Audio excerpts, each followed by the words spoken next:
I see that George Kimona has asked a question, Vincent. He wants to know what's going on with the chairs. We're doing different things. We're doing cheer things. Yeah, we're doing cheer things. Yeah, we're cheering. We're just doing cheer things. Yeah. There you go. You know, it's always trying to figure out.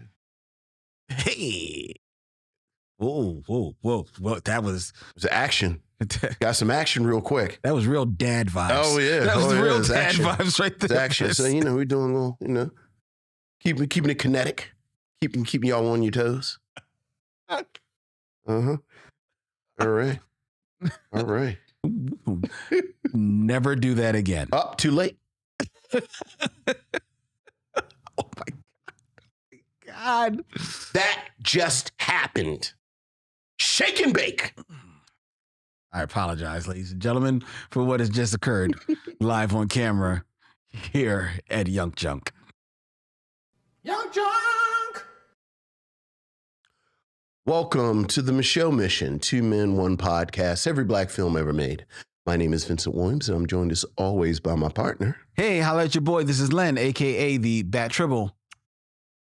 And we have been so fortunate this year that we are in the 5th week of Octavia April, the month that we devote to afro-futurism / black science fiction. And we are going to end our month with 2023's The Marvels. The Marvels!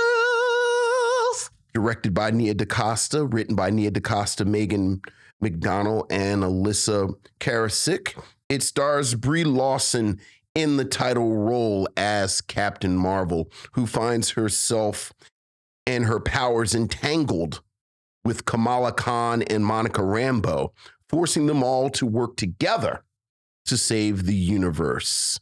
Besides Lawson, it also stars Tiana Parrish, Iman Vellani, and a strong supporting role by one Samuel L. Jackson. Mm-hmm. This was the choice of Lynn Webb. But before we see just how marvelous the Marvels are, how are you, Lynn? I'm doing great. Vincent, how about yourself? I am also doing well. Thank you. Well. Shout out to each and every one of you out there who are watching us live as we stream from YUNKJunk, Philadelphia's premier video podcast palace here in Manayunk, PA, streaming to Facebook, streaming to Twitter, as well as to YouTube, where all of you are out there in the chat. Hello, missionaries. Good evening, one and all. I see that George Kimona has asked a question, Vincent. He wants to know what's going on with the chairs. We're doing different things. We're doing cheer things. Yeah, we're doing cheer things. Yeah, we're cheering. We're just doing cheer things. Yeah. There you go. You know, it's always trying to figure out. Hey. Whoa. That was action. Got some action real quick. That was real dad vibes. Oh, yeah. That was real dad action. vibes right there. It's action. So, we're doing a little, keeping it kinetic. Keeping y'all on your toes. Uh-huh. All right. Never do that again. Up, too late. Oh, my God. That just happened. Shake and bake. I apologize, ladies and gentlemen, for what has just occurred live on camera here at YUNKJunk. So what's going on? Shake and bake. Shake and bake. Lord. Mm-hmm. Where do I go? Look, we're going to jump right into the show, ladies and gentlemen. We're going to the beautiful thing about The Marvels, the movie that we're reviewing, is that I actually found it a refreshing movie. Oh. And I'll tell you why when we get to the review. Oh, it's a preview of the review. Yes. It's a preview of the review. Exactly. And in a preview of the review, I'm going to jump right into the show. All right. And that means we're going to hear from you, ladies and gentlemen, your missives from the Missionaries. Right. So what else is going on, Lynn? We have emails, Vincent. Ooh, missives from the Missionaries. Ooh.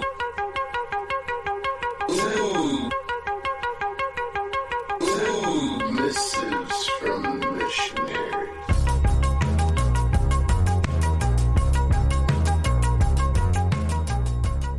Missives from the Missionaries, ladies and gentlemen. We have an email, Vincent, from Courtney. Hey, Courtney. Hello to the Micheaux men, Len and Vincent. Hope all is well and that you both have a blessed week. Before I get into the initial post, I just want to say Crooklyn by Spike Lee might as well be grouped with Mo Better Blues in terms of a chill, cozy vibe.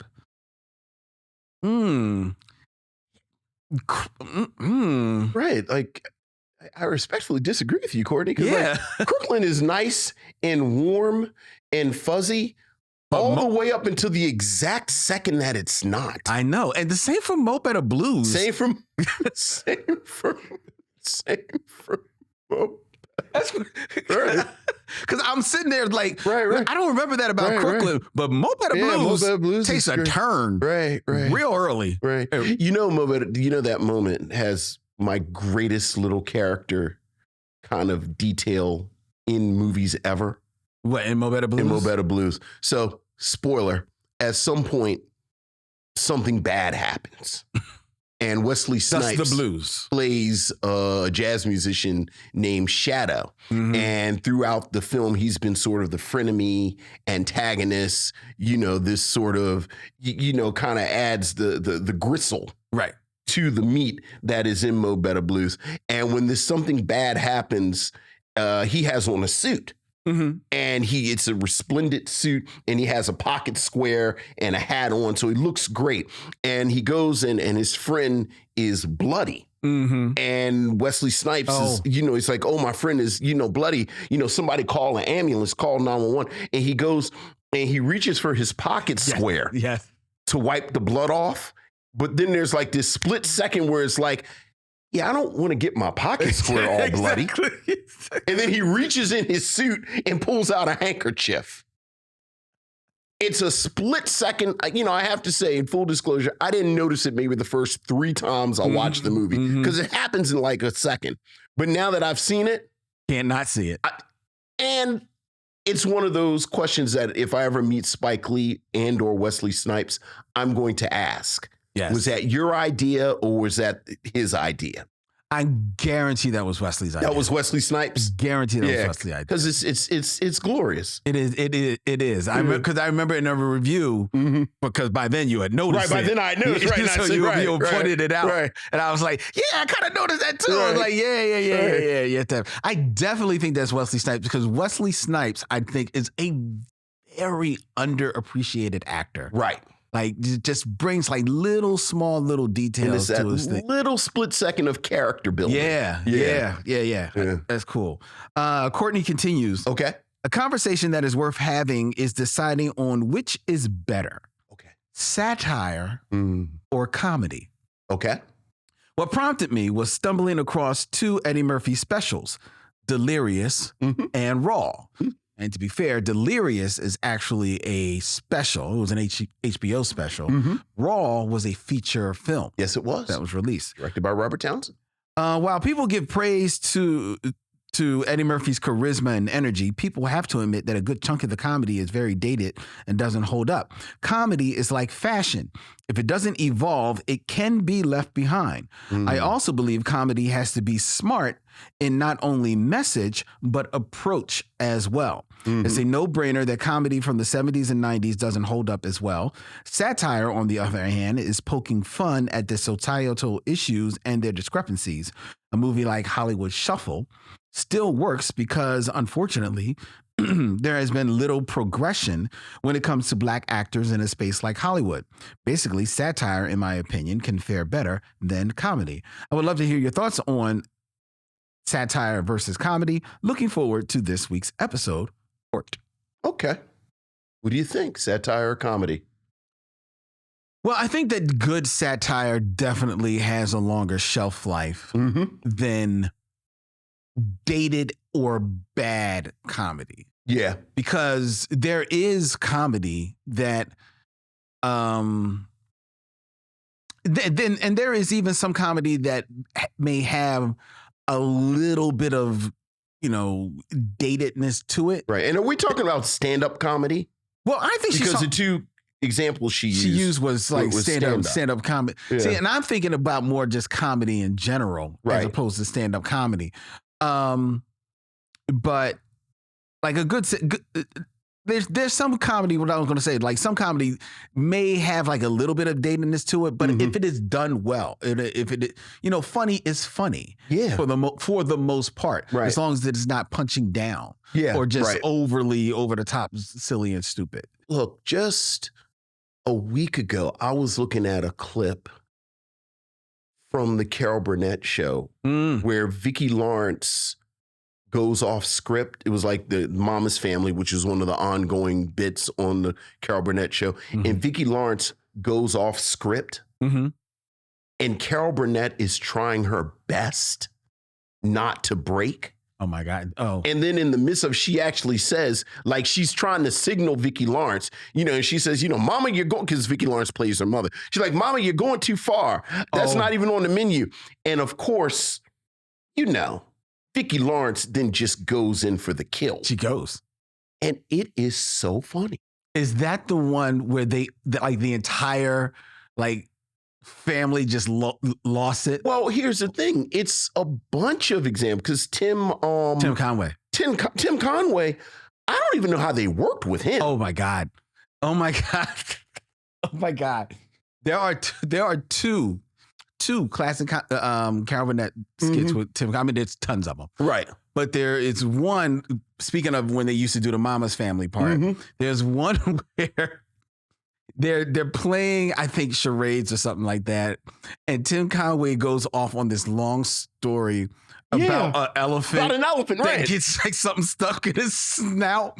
And they lose it on the stage. Yeah. And just before we start taping, Len and I were talking about Red Fox and LaWanda Page working together. And it like there are certain episodes of Sanford and Son that are immaculate. In the play between these actors. So, but like you, I think satire, when it's done well, probably is more far reaching. Yeah. And lasts long. Courtney mentioned Hollywood Shuffle, which I said when we reviewed it, like I think about Hollywood Shuffle at least once every couple of weeks when I see something and I say, there's work at the post office. Yep. So I guess our controversial take is that good work is what sustains. Yeah. And it's interesting You all write that down. Good work is what sustains. It's interesting she mentioned the Eddie Murphy specials because I remember years ago introducing the specials, it wasn't Delirious, introducing Raw to a friend of mine who had never seen Raw. And this being probably the first time that I had seen it in years myself. It's so thinking I'm going to be sitting down to we're going to be cracking the hell up. Right. And it was very dated and Raw has a level of misogyny that is like really, really gross from today's lens. And even this lens, and this was maybe about 10 years ago. Yeah. And as I'm watching it, because my friend was just like, I don't see what's so funny. Yeah. Even as I'm watching, I'm like, ooh, yeah, wow, this. But conversely, I then introduced them to Richard Pryor. Sure. Live on the Sunset Strip. Even older comedy. Laughing butts off. Because it is so much, it's and Richard, he can go there, talking about people, but there's a vulnerability in how he's putting it out there. Exactly. It's totally different beast mechanism. Yeah. All right, Court, I hope we answered your question there. Yes, thank you. Thank you for that email. Let's see. I marked the emails that we're going to be reading today. We got email from Michael Sykes. Hey, what's up, Michael? The subject line is The Fish That Saved Pittsburgh / The Spinners. All right. Hey, Len and Vincent. Last Saturday, a movie theater 30 minutes away from my house was actually showing The Fish That Saved Pittsburgh. Wow. Before I watched it, I listened to your podcast episode on the movie in which I enjoyed and made me want to check it out. Dr. J is not a good actor. Yes, that's very true. I must say, though, it is one of those movies you watch on a lazy Saturday afternoon. It was okay. Dr. J's acting makes LeBron James acting in Space Jam 2 look like Denzel Washington and Malcolm X with that horrible, uninspiring speech. Look. Is not that I'm bad. not going to have but so much Dr. J slander. He is that bad. He plays Moses. Yeah. Vincent. Yes, sir. Did you notice that the guy who played the DJ in the movie was the same guy who played that Uncle Tom racist cop in Boys in the Hood? Yes, I did. Yes. I know exactly what you're talking about. Yes. His name is Jesse Lawrence Ferguson. Okay. I've noticed the Spinners made a cameo appearance, and the Spinners wasn't that good when Philip Wynn left the group. The group went downhill. Vincent, how you feel about it? Love your fan, Michael. Okay, I'm gonna get in trouble with some older missionaries in my and perhaps even in my house. I love Felipe Wynn, but I never really thought Felipe Wynn leaving the Spinners was the disaster that people have played it up to be. Like I think the other singers in the Spinners carried it just fine. What were the hits after him? Oh, I don't know off the top of my head. I'm not like. I mean, did they have significant? Yeah, okay, yeah. I'm not a big Spinners. And even the hits with Felipe Wynn, it's not just Felipe Wynn singing. It's the combination, right? It's a combination. Like it was never.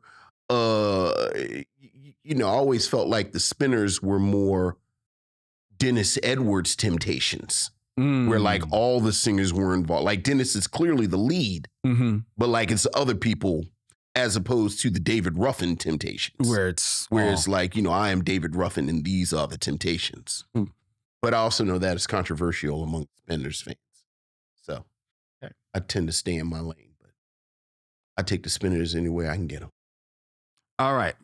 There you go. Thank you, Michael. This has been 70s Soul Talk. How about some Afrofuturism talk with Michael Lockett? All right. Len and Vincent, I am not certain how you came up with the Octavia April idea, but it slaps. Oh, good. I'm glad. That would be bumping, banging, or hot for any old heads. So that's what the young people say.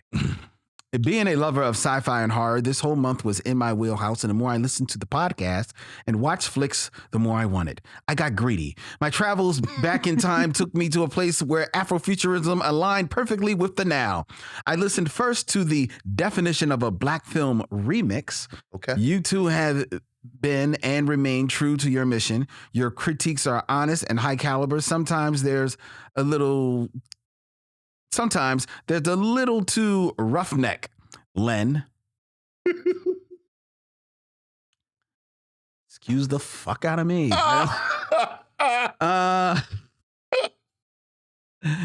I was then set up perfectly for the binge-lounge Black Panther.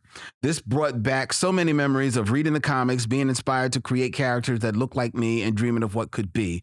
The Black Panther films and the Diaspora's many other creative works are diamonds and gold that we are mining for ourselves. Still being greedy, I listened to and happily rewatched The Wiz. Okay, all right. Thank you for defending the film and its cast, Vince. Yes, I really think Len and the guest hosts have a hard time putting things in the context of when it was made. We do not. Are there flaws? Yes. Do all films have flaws? Yes. Did The Wiz do the most with what it had? I think so. I don't. Richard Pryor can't sing, but he puts butts in seats. Who would more people line up to see at that moment in time? Stephanie Mills or Miss Ross? Never forget what one of your guests said. Black people do the most, and I would add, with the least. Finally, I had to tap out after they cloned Tyrone. I love the script, the acting, and the exploration of quote-unquote our conspiracies. That said, the film kind of dragged in a few places, and not enough to make me start pondering, why did I not sit down for this? A great, great month. Afrofuturism is magical to me, and I appreciate you two tackling it for a month. I do have one question, though.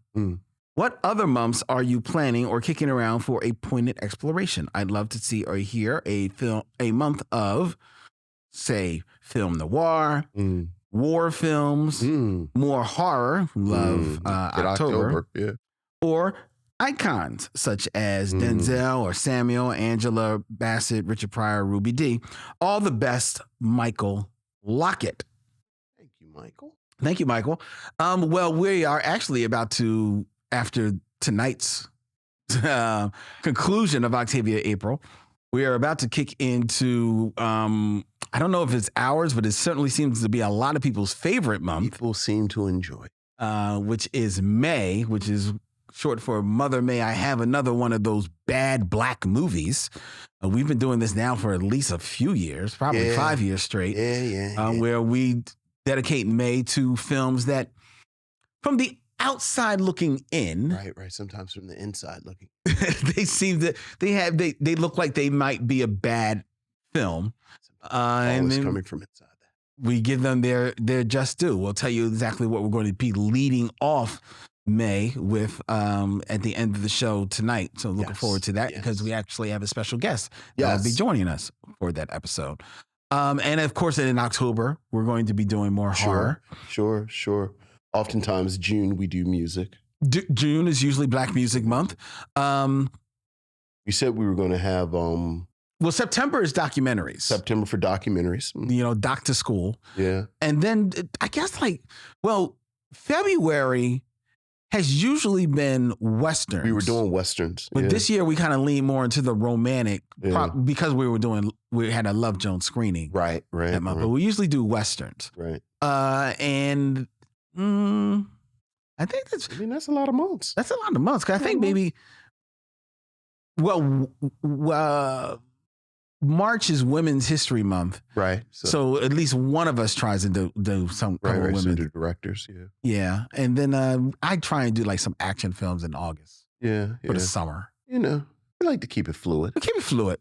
I know. I will say this though. I know that after we get through June and maybe even sometime I might be able to sneak it in June, I'm overdue to dig back into the crates and get back into like the 30s and 40s. All right, fair. You know, pull some movies out of there. And we're definitely overdue to return back to the oeuvre of our namesake. I mean, I'll just, if we do music in June, we still have not done Cabin in the Sky. No, we haven't. That's actually was streaming this week. And is that a music? Would that be? I know it's a musical. So there you go. It is a musical. We'll probably do Cabin in the Sky in June, then we'll find some other Negro films with an all-colored cast. It's interesting. He says war films.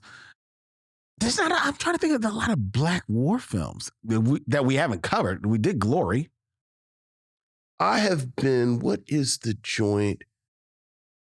There are one or two that I've had written down for. Really? Yeah. I was thinking, man, including Miracle at St. Anna or St. Anna. Yeah, the Spike Lee war film. Oh, I forgot about that. Yeah, I forgot about that one. And I was thinking about Sergeant Rutledge. Right, which we haven't done for the show. Haven't done that yet. Yeah. All right. Well, we'll find a couple. Yeah. All right. One more email. Okay. Pinpointed here. This is from Sean Simmons. Hey, what's up, Sean? It's been a minute since we've heard from him. Yeah. And he hopes all is well. Two things. First, Len, since Vincent, a lot of people are talking to me directly in these emails. I know. First, Len, since Vincent made the executive decision that one of the entrees on your top 5 Tyrones to clone doesn't exist, I have a replacement to offer. It did happen. I actually texted him the cartoon and he refused to watch it. I did because I thought Lynn was working for the FBI and this was something to try and hypnotize me. Now, knowing that y'all all were reviewing They Clone Tyrone, a Jamie Foxx film, I was certain Jamie Foxx's character named Tyrone from the Jamie Foxx show would be present on the list. Sadly, he didn't make the cut. So here you go, Len, a reprieve. Let's get Tyrone Coppell, Jamie's Ted Coppell character on the list for consideration. What do you say? So what do you say about his, I did not watch one episode of the Jamie Foxx. Wow. I am so glad you said it first so I wouldn't have to. I've never seen one episode of the Jamie Foxx show. Me neither. It just did not look like it was. Yeah, No. So I can't speak on it. No, so sorry. It may have been the greatest television show to have ever been created. I don't know. I've never seen one episode. Please don't ask me about the Williams brothers. Or Half and Half. Or Sister. I feel like I would have thought you would have watched at least Half and Half or Sister. Not one episode. I've seen at least a couple of episodes of all of those. Oh, so you think you're better than me? Apparently I am. Is that what this is? Apparently I am. Oh, well, I mean, I've seen at least a couple of it. So like you saw an episode and then you said like spin up another one. I didn't say that. I mean, but I've watched it. Right. I've been in the room when it was on. In the room. Right. Sean continues. Lastly, I've always enjoyed the conversations you two have before the review begins. Right. I like hearing you all talk about a lot of things that I'm into, picking up tidbits of new information here and there, and even learning something new. For a while now, out of all the things you've discussed, one particular thing has been in the forefront of my mind: the television series Baby, I'm Back. Baby, I'm Back. Big boy. We didn't have time to get into Baby, I'm Back with our conversation. Sean, stick around. We have something in the hopper that you might enjoy. He continues. Yeah. Oh, yeah. I turned 40 in a couple of months, Okay. so this predates me about 6 years. Mm-hmm. I was floored when y'all all discussed the premise, who was in it, everything else, while having a conversation about a hypothetical streaming service that focuses on short-run series. My friends and I were throwing out names of shows that lasted 1 to 3 years that we wouldn't mind seeing again, and Baby, I'm Back popped right back up on my mind. Look. So I did it. I took the dive, and I ran through all of the episodes. Okay. They're all old recordings from BET on YouTube now. All I could say watching those episodes were wow and how. Yes. Those are good responses. And did they really have to run through the story of Raymond Ellis leaving his family for 7 years and popping back up as the theme song? Yes, give people the premise. Baby, I'm Back is just what it sounds like. Damon Wilson plays Raymond? a ne'er-do-well. Is he a gambler? I think so. I think that's what it is. Who abandons his family. His wife, played by the ever wonderful Denise Nicholas. Yes. And he has 2 kids. One little boy whose name, I'm sorry, I don't remember. But his daughter is played by a very young Kim Fields.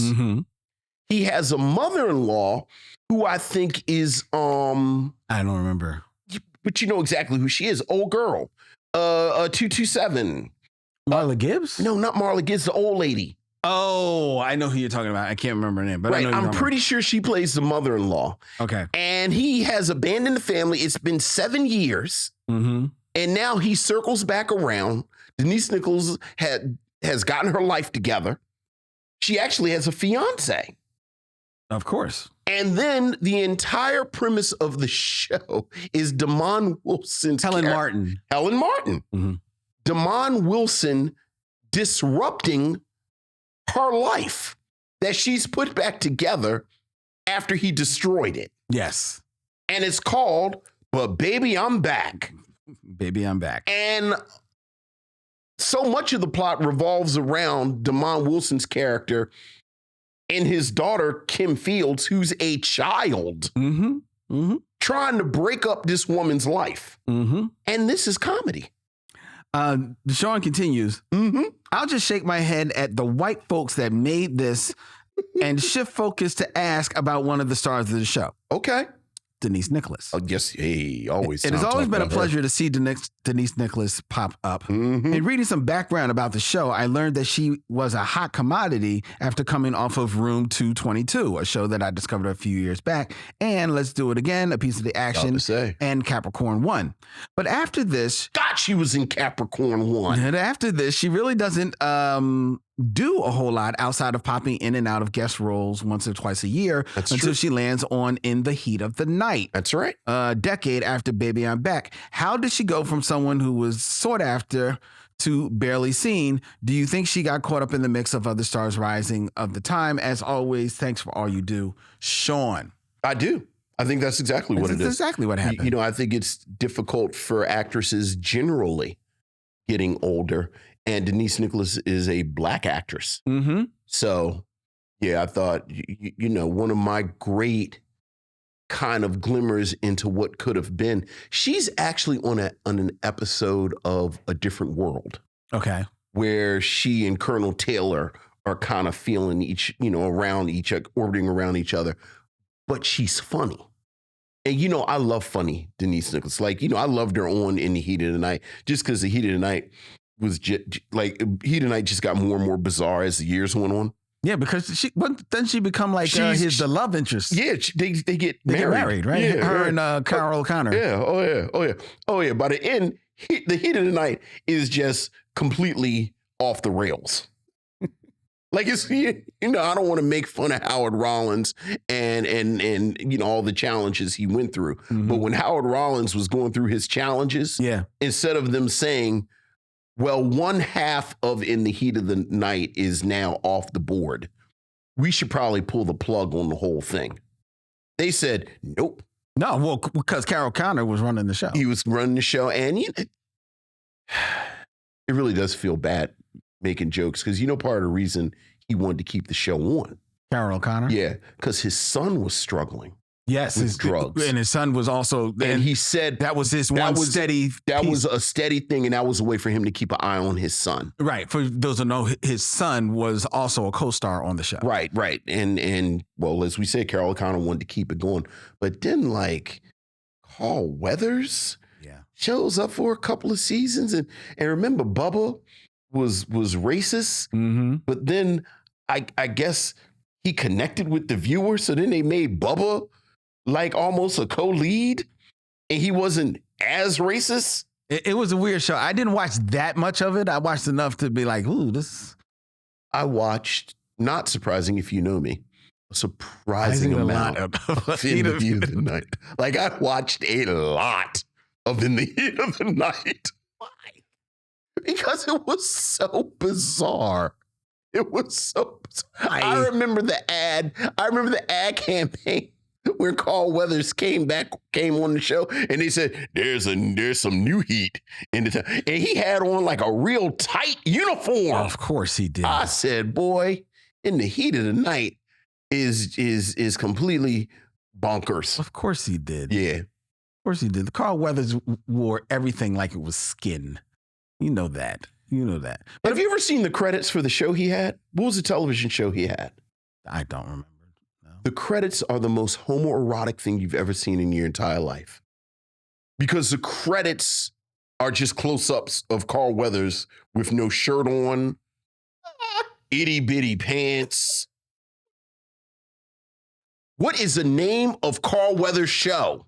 He had a television show. What, it was a syndicated show? No, it was on like ABC for a year. Really? Was it the Carl Weathers show? Oh, Lord.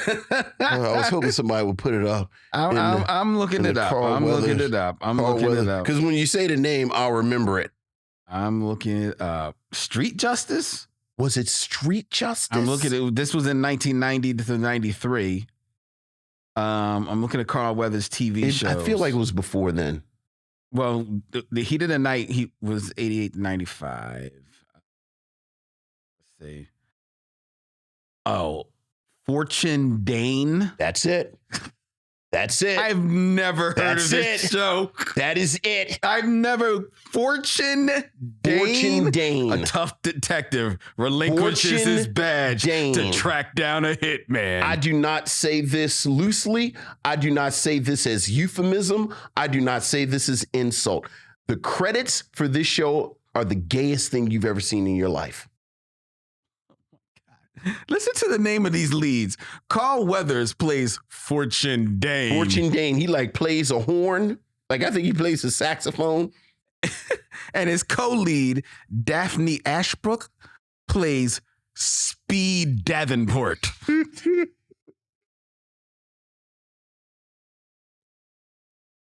We just talked about it last week. These creators have never actually met a black person. There's only 6 episodes. Yeah. Oh, we have to watch this. Oh. We've got to do a binge lounge about Fortune Dane. Yeah. It's like somebody said, you know what? Let's make Hawk, a man called Hawk, but not as good and not as threatening. Fortune Dane. Oh my God. And someone go get some more baby oil for Carl Weathers. Oh my God. Mm-hmm. That's it. I can't. I can't. Mm-hmm. I can't. Absolutely. It's fantastic. I can't. This is oh my God. This, Mm-hmm. I have to make this happen. Don't watch the credits because you'll get pulled in. It's too much while we're on right now. Because you'll want to watch it right now. You'll stop the show. All right. Let's get back to Denise Nicholas. All right, Denise Nicholas. Yes, sir. Because I'm wondering what happened. Because Sean does make a good point. Because I remember the show Room 222 back in the early 70s. Yes, he's very earnest. It was a very earnest show. Very earnest. You know, it was like almost like a dramedy Upstanding for the time. Negroes. Look, man, it wasn't. Do you remember? Even really remember the show? You forget we talked about this. I own the box set. Okay, but that doesn't mean you really remember it. Have you watched it? Yeah, I've watched it. It's very earnest. Well, it was of its time. Yes. Like I said, it was a dramedy before dramedies were a thing. Right. But Denise Nicholas was kind of nice on there. Yeah. But then she does make her way, as he points out, to movies.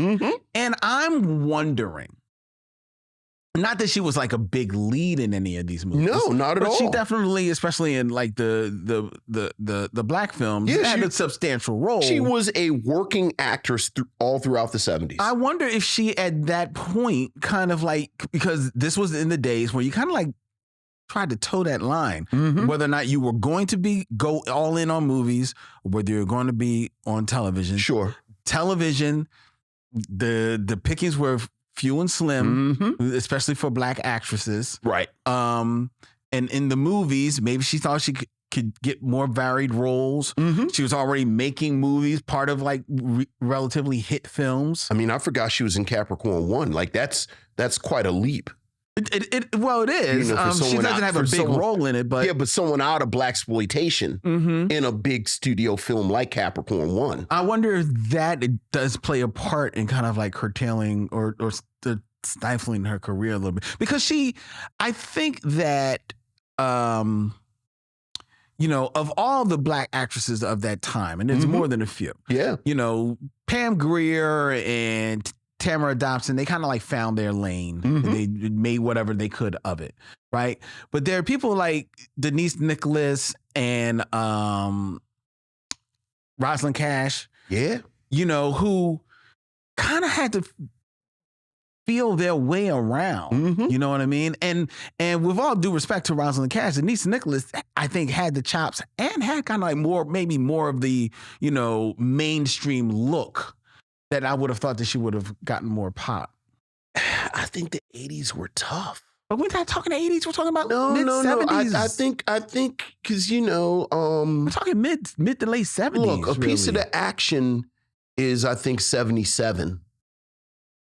And I think she bounced around until 1980 or so. I mean, what year is Capricorn 1? Like, I think she did all right through the 70s. No, Capricorn 1 is like, it's still 70s. Right. Like, I really do think 1980 is when we're talking. Like, we're really talking about the 80s. Yeah. And by then you're right. By then she's probably in her 30s. And she's in her 30s. And again, where are you working? Yeah. Yeah. It's a shame, though. Yeah, it's well, you know what? But that's what made it. Say what we will about In the Heat of the Night. Mhm. That's what made it all the more rewarding that she did land there. Yes. Was on there for more than a few seasons. You know. And on this is back when network television, you were making good money. Oh yeah, when you were yeah on a series. So God bless her. Look, I love me some Nicholas. Oh yeah, man. So yeah, me too, most definitely. All right. That is our emails, ladies and gentlemen. If you have an email that you want to send our way, you can feel free to email us at micheauxmission@gmail.com. That is MICHEAUX MISSION @gmail.com. Mm-hmm. Another thing that you can do, ladies and gentlemen, if you really are real fans of ours, we really appreciate it, like this type of stuff, you can find your way, if you will, to give us a 5-star rating and a review, especially if it is on Apple Podcasts, because that goes a long way to helping people find our show. The better we do in the algorithms of Apple, the more that they kind of promote the show to like-minded people that are into films and into Black films and might like our little show, such as Traveling Jason on 4/25 of this year gave us a 5-star review. One of the best pods around. Thank you, Jason. The highlight of my week is when Len and Vincent release a new episode. I listen to a multitude of podcasts, but this is the only one where I listen to every episode that's released. Their perspective is so fresh, nuanced, and fun, you're unlikely to find it elsewhere. Oh, thank you so much. We appreciate that. I really do appreciate that, Jason. Thank you very much. Thank you. Appreciate it. All right. It is time for us to continue on. Moving on. This merry journey of ours. Yes. As we take a look at the top 5. Top 5. Who's your top 5?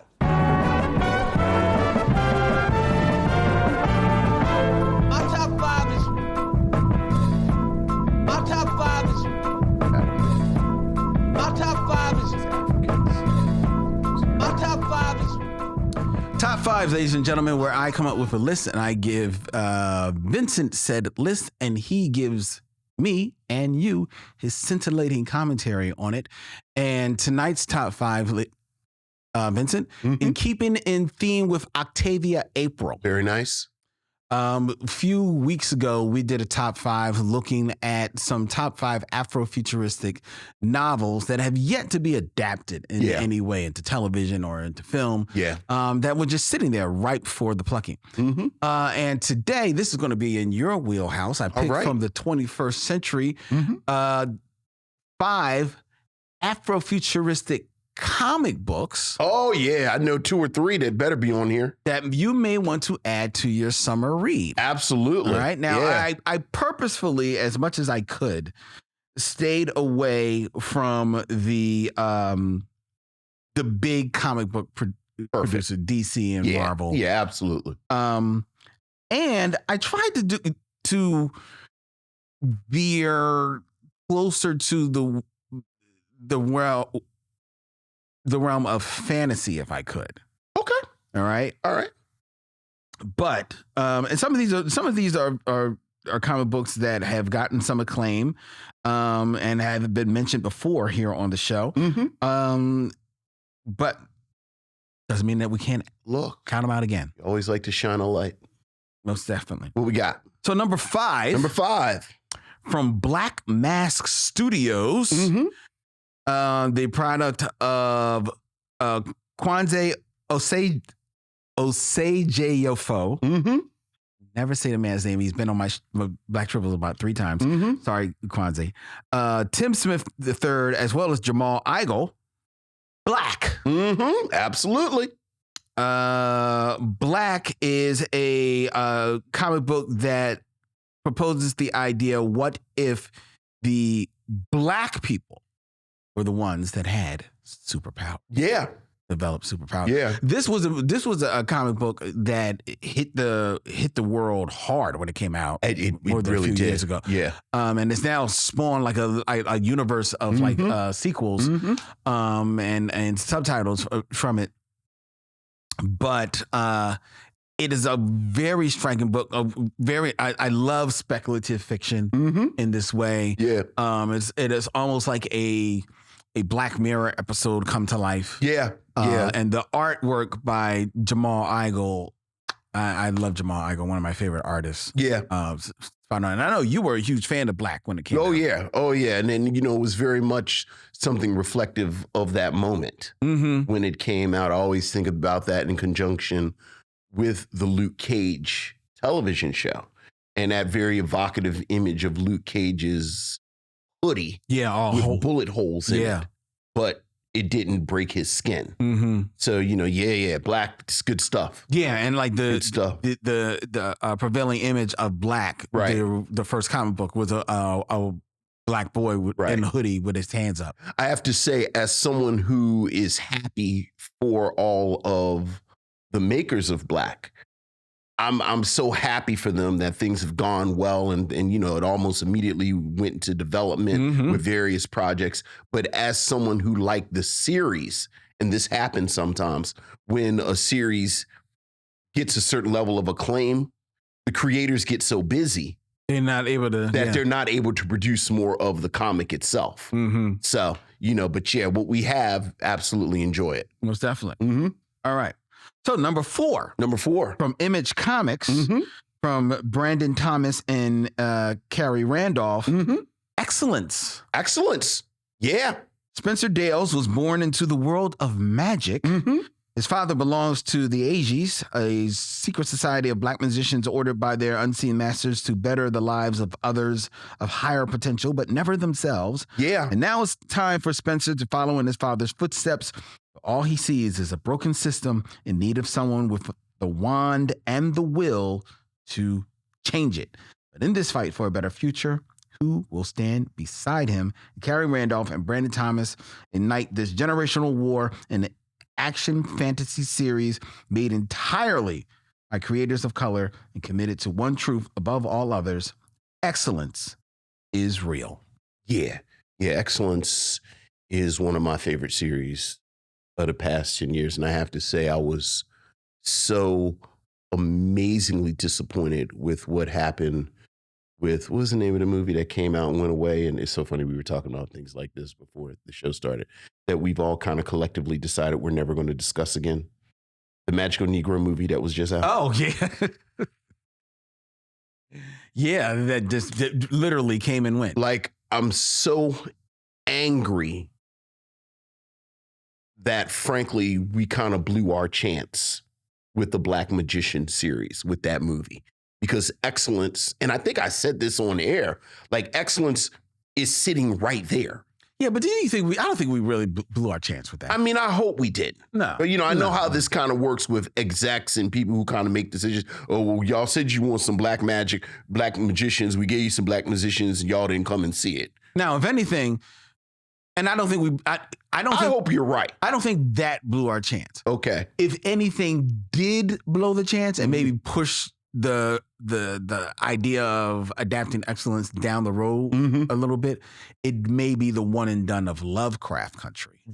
Well, maybe. Because that involves magic. Well, yeah, but it wasn't like Lovecraft Country is like, excellence is actually about magic, magicians. Right. And excellence is damn near the Black Hogwarts that everyone said they thought they were going to get with this movie, and then they didn't.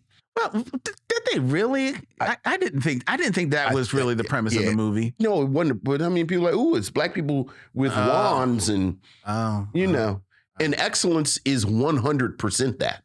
And it's so well thought out. See, here's the thing. I think excellence,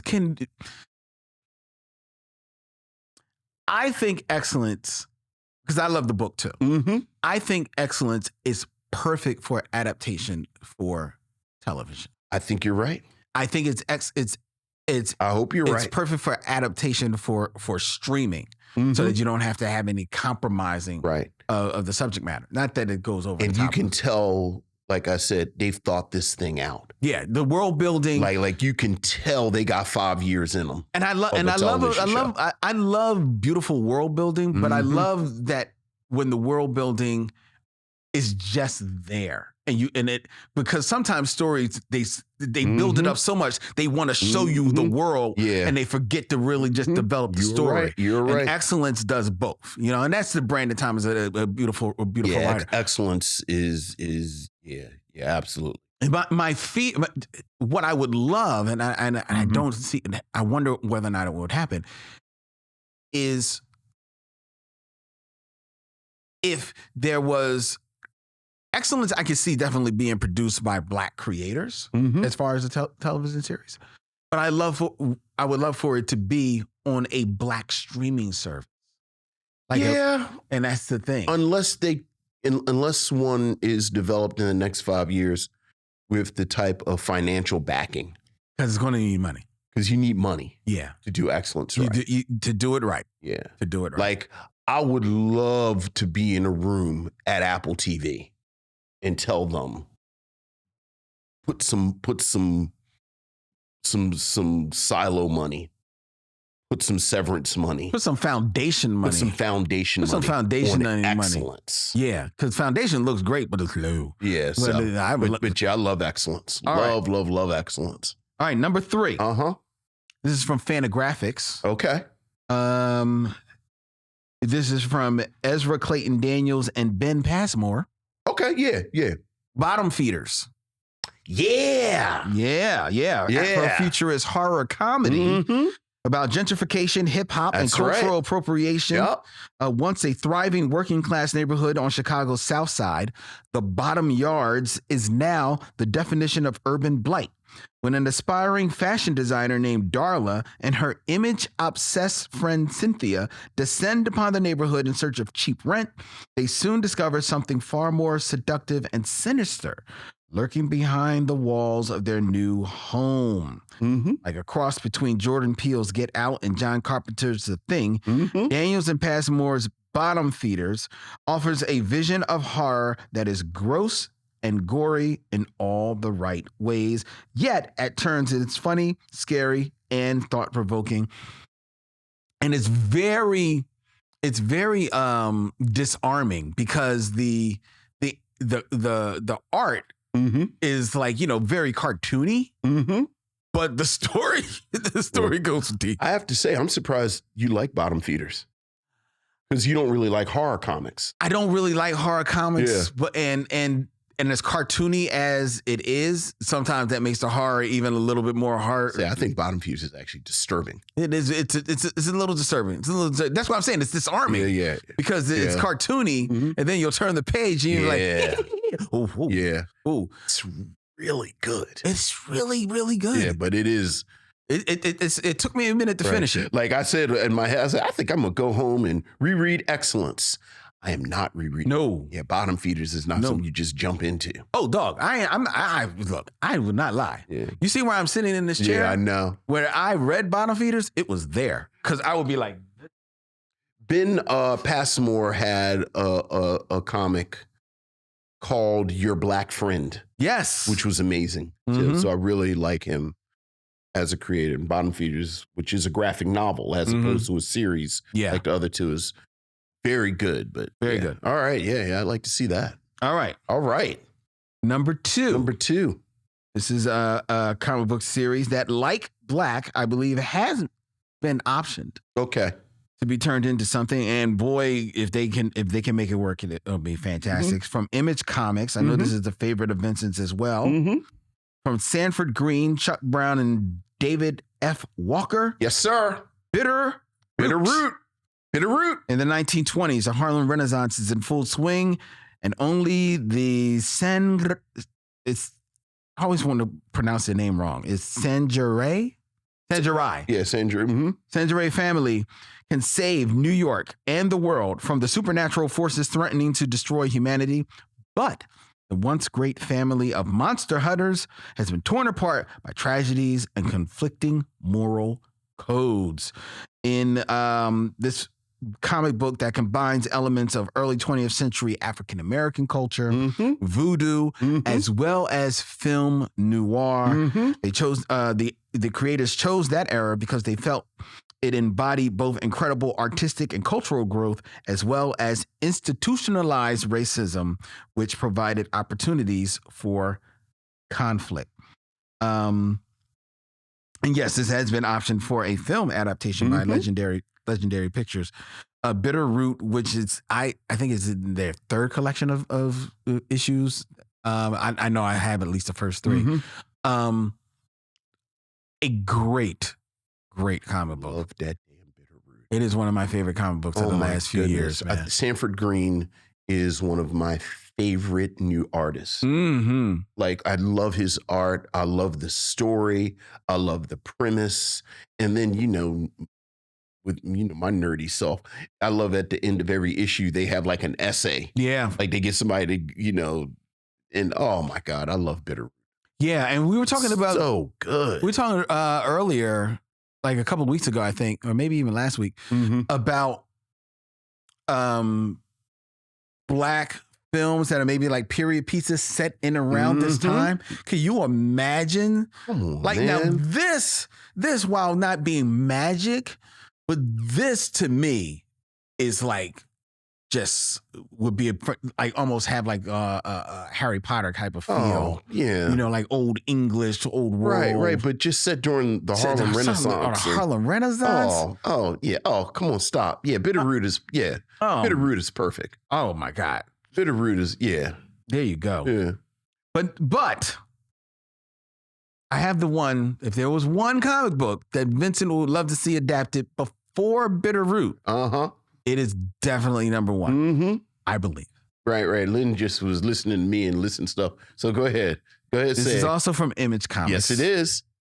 And it's by Rodney Barnes and Jason Scott Alexander. There it is. It is Philadelphia. When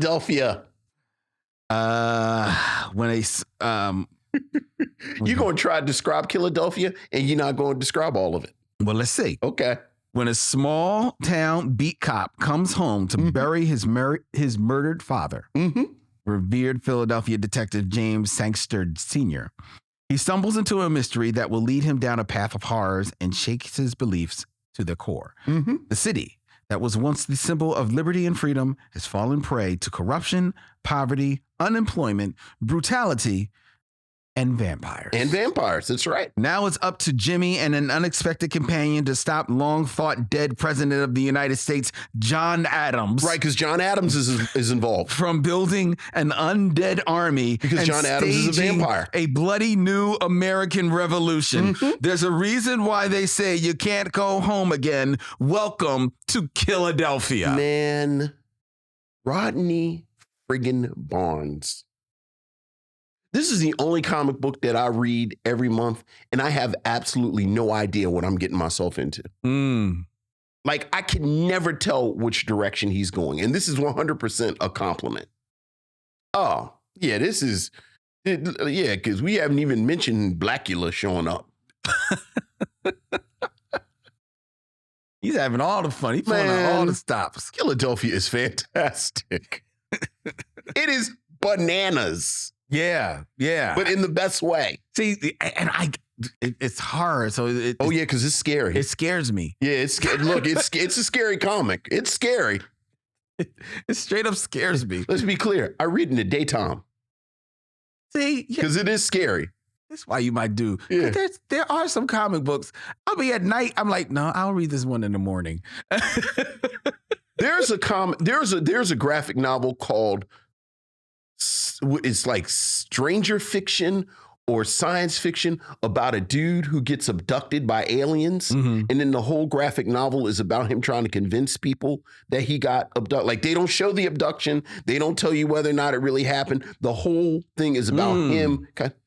Yeah, I don't even mess with that. Like, I read it once and I said, yeah, this is fantastic, but I'm not messing with this no more. That's interesting. Yeah. That's interesting. Oh, wow. Yeah. Okay. Yeah, and somebody said it too, and Rodney Barnes, and we talked about this on here, actually did a Blackula graphic novel that was ridiculously good. I've been, hey, peek behind the curtain, ladies and gentlemen. I've been trying to get Rodney on the show. Yeah. I've been trying. So look, you got to end. Missionaries. George Kimono, I know you know all the comic book guys. Like, yo, Because I follow him on social media, and he's always talking about movies. that's why I've been trying to get him. Like, dog. He won't answer. Right. All right. But yeah, these are all very good choices. Yes, these would be very good choices for your summer reading pleasure, ladies and gentlemen. If you are into comics, and even if you're not into comics, because trust me, these are not the comics that you grew up on. You know, and these are not the comics that leave around the house for the kids. Yeah. No. So no, Dylan, you can't read Philadelphia. Sorry. Yeah. Sorry, your mama ain't gonna come beat my ass. All right. All right. All right, ladies and gentlemen. All right. That was the top 5. It is now time for the Game of Kings. Right. The real black graphic novel. That would be 6 Degrees of D'Urville Martin. Right.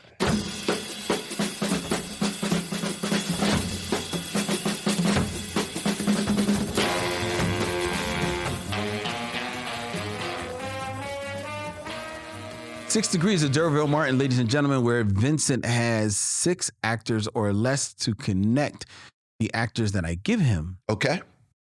to that walking Blackula himself. D'Urville Martin of D'Urville 70s movies fame. Right. Who was not in Blackula or Scream. Blackula, Scream. We could connect him very quickly. Both films. Oh, it certainly could. Certainly could. Mhm. Keep it in theme, Vincent. Okay, theme. All These right. are 2 actors who appear in the film that we are going to be reviewing tonight. Okay. The Marvels. All right. So, Who we got? because of that, Mm-hmm. you cannot use either the Marvels Okay. or any Marvel movie Fair. to connect them to D'Urville Martin. That is fair. Okay? Okay. All right. Who we got? That I cannot use anything in the Marvel Cinematic Universe. That's correct. All right. All right. So starting with number 1, Mm-hmm. we have Brie Larson. The star herself. Yes.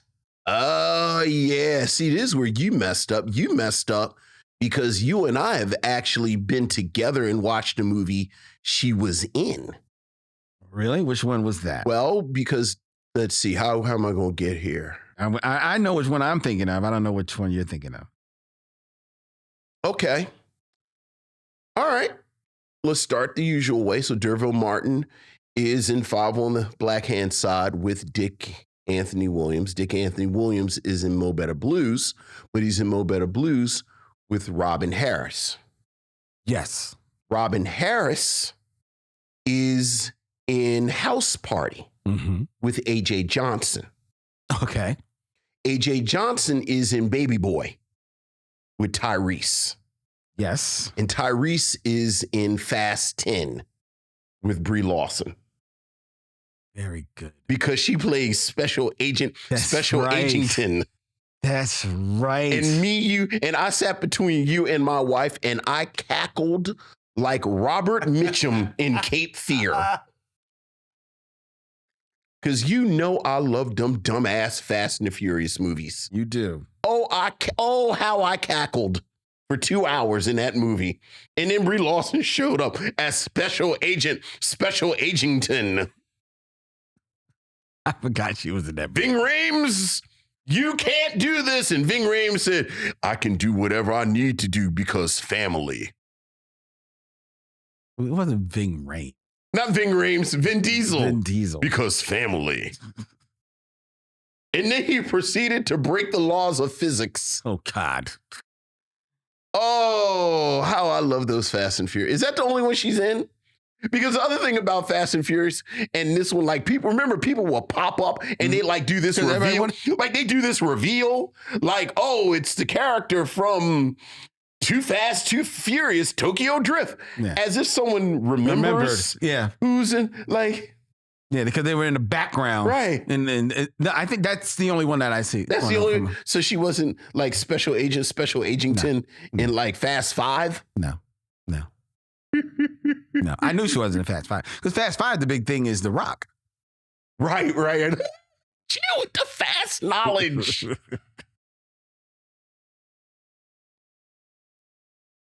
Because remember, I cackled and I said all through the movie, I bet The Rock's going to show up because Black Adam didn't do that well. Oh yeah, you know, The Rock. And then they had the credits, and then they did the reveal, And it was The Rock. And it was The Rock. It was like, oh, we're all so surprised that The Rock showed up, even after he said he wasn't. But then Black Adam didn't do well. And he said, "Yo, we need to do an extra scene on that. Say right here in that contract, I can come back within 6 months." Oh boy! And I can't lose in a fight, and I have to have the equal amount of punches as the other guy. You know that's in his contracts. That was in his contract with Vin Diesel. I don't think that was in No, his that was also in his contract in Hobbs and Shaw. Was it really? Mm-hmm. Wow. And if you look at the movie, he doesn't lose fights. Well, right. There's also a certain amount of punches that he takes and throws. So what he do? Just adapt William Shatner's script contract? Oh, did Shatner do that too? Oh, you don't know about that? I did not know that. I thought this was some prima donna new actor stuff. Dog. William Shatner is famous because like the big thing about him in the series, was, and then it kind of like carried over a little bit into the movies, is that he would go through the scripts. Right, he'd count the lines. Well, no. Yes, he would count the lines. Yeah. He would count the lines between him and Leonard Nimoy I knew that. to make sure that they added up. But in the series, and then especially in like the first movie, he was taking lines that were given to the other characters and said, "Well, I'm sitting there on the bridge. The captain should be saying this line." So he would assign the lines to him, have them rewritten for him. Mm-hmm. So he was taking lines from them. And Leonard Nimoy was like, "Oh, no, you won't." And that's when the whole counting came down between those two. Right. But I didn't know he had to win fights. Because he famously was upset about the way his character, spoiler, died in Generations. To be fair, I think he had a right to be upset because it was a weak way for him to die. Well, if he hadn't been a dick for 30 years, maybe people would. That's true. That's true. But no, I don't. There wasn't a stipulation in regards to the fight. Okay. But I'm just saying, is it along those same lines? Got you. The counting of lines of stuff. All right. The movie, I thought, we didn't see it together, but I thought you might have been referencing, because I actually forgot about Fast 10, was Kong Skull Island, because she was in that. She's the female in love interest, I guess, more or less, in Kong Skull Island. She goes to Skull Island with Samuel L. Jackson and them? No, Samuel L. Jackson, they are there. She goes to Skull Island with Loki. I 100% forgot about that. Yeah, she goes to Skull Island with Loki and John Goodman. Yeah. Oh, I forgot all about that. Yeah, but I remember her in Fast 10 because by the time, like Fast 10 was like the Love Boat by the end. Like, why is Gal Gadot in this? It's like people just kept popping up. I know. Yeah, because she shows back. Right, she comes back. Right, it's like, well, because we never saw the body. She just fell off the plane. Also, Wonder Woman 2 didn't do as well as they thought it was going to. It was a bunch of people, but the Fast and Furious. There's a bunch of people knocking on the door. But the Fast and Furious series, like, that's a tradition of Fast and Furious. Like, Vin Diesel didn't come back for Too Fast, Too Furious because he thought he was too big for his britches. He thought Riddick. Right. And then Riddick didn't do that well. Then Family. All right. The next actor who appears in this film. You have 6 films or less to connect D'Urville Martin to Kelsey Grammer. Oh, right, because he's in the end. Right. Can't use any Marvel movies. And before you ask, he has been more than a few films besides the Marvel movie. Bad thing is, I was just about to fix my mouth and be cute and do Star Trek, but that was on television. He was on Next Generation. Yes, he wasn't in the movies.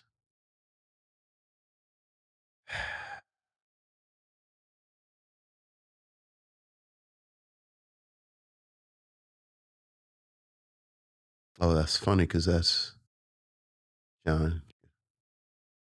Oh, okay. Because I'm thinking about John Goodman as the evil teddy bear. But I'm thinking about that. I think that's Toy Story 3. But Kelsey Grammer is in Toy Story 2. Right? You tell me. Right. Kelsey Grammer's in Toy Story 2. Right. So, okay. So there you go. So he's in Toy Story 2 with Tom Hanks. And then Tom Hanks is in Philadelphia with Denzel Washington, who is in Mo Better Blues with Dick Anthony Williams, who's in 5 on the Black Hand Side with Dervell Martin. Very good. Right. Because he plays like the hootin' tootin' Stinky Pete. Because it's weird. Because he's Kelsey Grammer, so you expect him to play like a dude drinking tea. Yeah, but he can act. But he's actually an actor. He's actually an actor. He's So actually no, an actor. I didn't expect that. I was fine with him doing the voice of Stinky Pete. With him playing against type. I guess, is he in the Simpsons movie? Yes.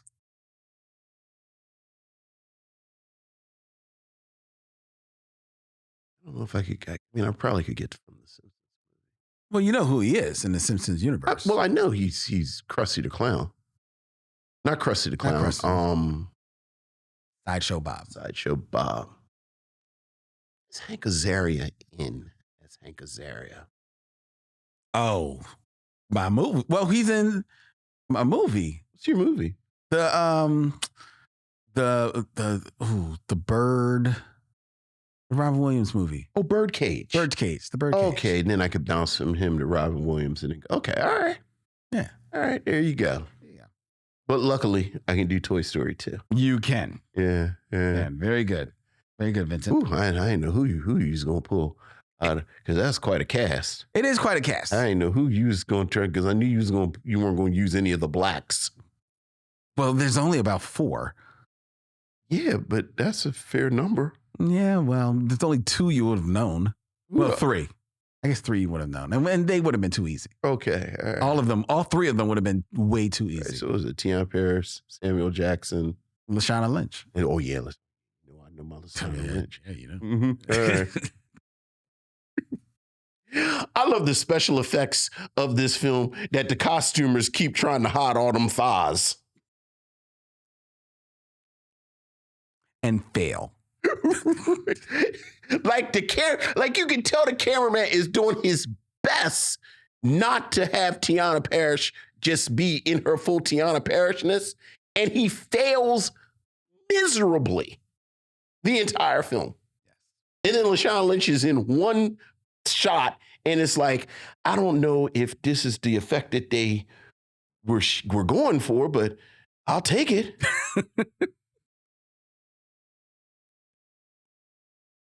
Amen. All right, ladies and gentlemen. Guess we should talk about it. Why don't we? Okay. Why don't we talk about it? All right. Let's get into our review of the Marvels.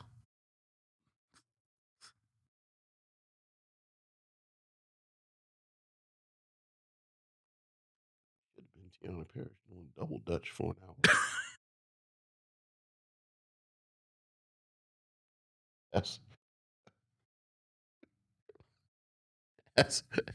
That's real talk. Tiana Parrish doing double Dutch for an hour and a half. Now that's a movie. This is the greatest film ever made.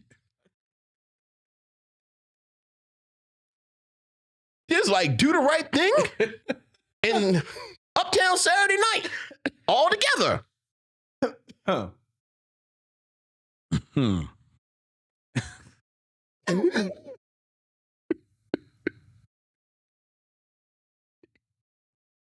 Listen, we're gonna watch Players Club. No, I'm good right here. Double Dutch, the movie. You think this is a green screen? Are these practical effects?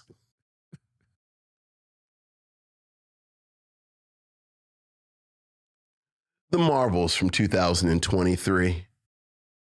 Once again, Carol Danvers gets her powers entangled with those of both Kamala Khan and Monica Rambeau and forces them to work together to save the universe. The Marvels is part of phase 2 of the ever-growing Marvel Cinematic Universe, directed by Nia DaCosta, written by Nia DaCosta, as well as, I'm so busy talking, I didn't lost my notes. Mm-hmm. Nia DaCosta and a series of other writers.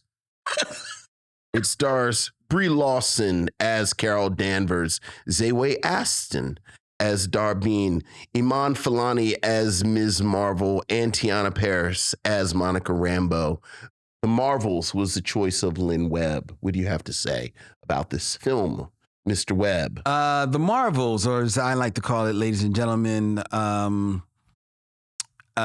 issue 33 of the Marvel comic book movie universe. Yes. The issue where you buy it and you realize, oh, it's been a long time since I read issue 32.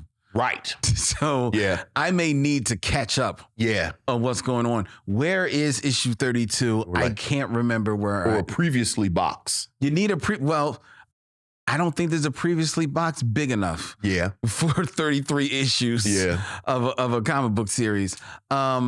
But no, so The Marvels is the movie, like Vincent mentioned, that is the team up of three of the leading women superheroes in the Marvel universe. Captain Marvel, the premier superheroine in the Marvel Cinematic Universe, portrayed by Brie Larson. This is essentially a sequel to the 2019 Captain Marvel movie, which went on to be a huge box office hit when it came out. It was Marvel's first movie that was led by a woman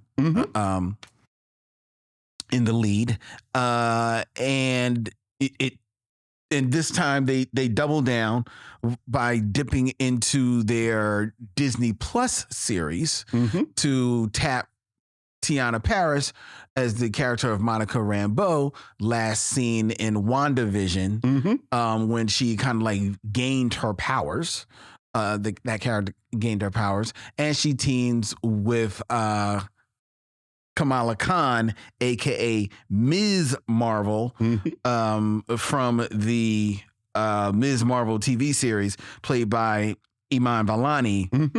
And that Disney Plus TV series was just, I think, just like last year. Yeah, like it actually rolls right into the movie. This kind of like, and this, Yeah. and this movie, which is really technically a sequel to Captain Marvel, really acts as a sequel to the Ms. Marvel TV series. Yeah. Because like basically that whole cast, which is her family, is like lifted up whole cloth and put into Right. this Yes. put into this series.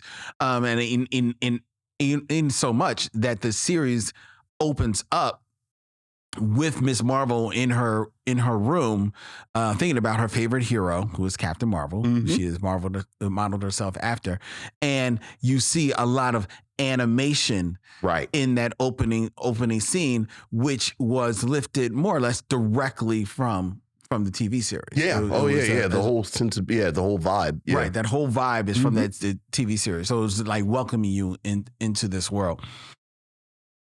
And the conceit of the story is that these three heroes who have kind of similar powers, they're kind of light based, in meaning that, you know, their hands all glow.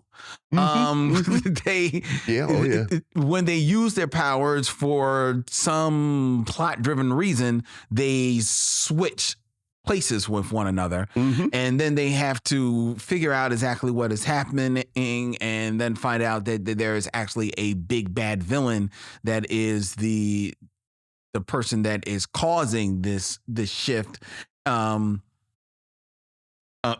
their powers, because of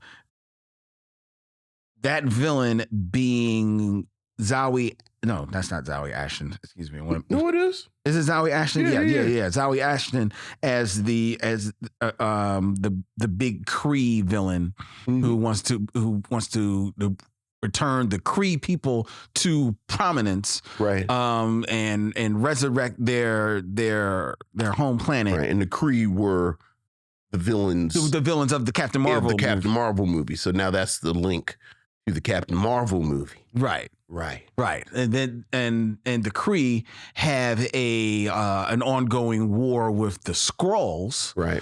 One little detail about she's a big bad because of something that happened in the Captain Marvel movie, but the Captain Marvel movie happened 20 years in the past. Right. So the Captain Marvel movie is actually set before all of the movies in the Marvel Cinematic movie, and now this one is in current time, in case things aren't convoluted enough yet.